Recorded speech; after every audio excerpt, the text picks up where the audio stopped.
This is a Sabal Palmetto that I grew from seed. I collected the seed in 2019 in Virginia Beach, and I grew it in a pot for a couple years, and it did get a decent size in the pot, but it did slowly kind of get stunted a bit because the soil, there just wasn't enough soil for it to go really quickly.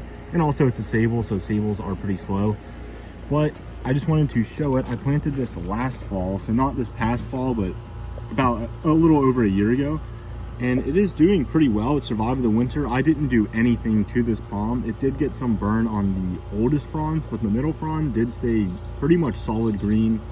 I believe that was this one right here. And this one got a little bit damaged, but I kind of clipped it off. I clipped off the frozen parts, or the parts that got frozen. And you can see it's doing well. There's a new spear in there coming out, and the leaves are splitting. This new leaf is getting that classic palmetto Costa palmate look to it. You can kind of see it in the middle. So Sabal palmettos basically are Costa palmate, so the frond will actually kind of fold in the middle, especially when the fronds mature.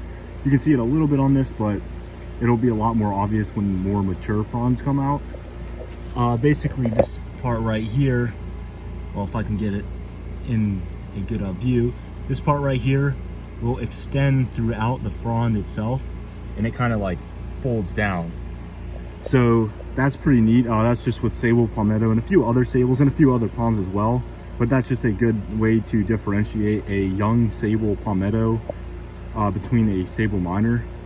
Since they're both Sabals, they both grow in pretty similar locations, especially along the coast in the southeast. So if you're ever wondering, that's one way to differentiate them. Also, these strings right here, these little filaments, Sabal palmetto gets these filaments, and you can see there's quite a few here. And Sabal minor, they can get a couple of them, but it's typically not a whole bunch like Sabal palmetto gets. If you're in Florida, especially Peninsula Florida, there are some other, there's a palm called Sabal Etonia, which basically just looks like a small Sabal palmetto, like a young Sabal palmetto. So if you're somewhere down there, it's a little bit harder to, differentiate between the two when they're small. But yeah, I just wanted to show my Sabal palmetto that I grew from seed.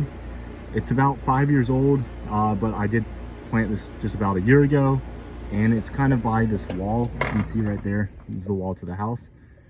So that probably helps it with winter heat.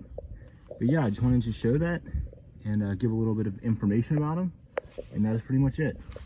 So this is a Sabal palmetto in Virginia, new zone 7B, but it's more of a borderline 7A, 7B climate.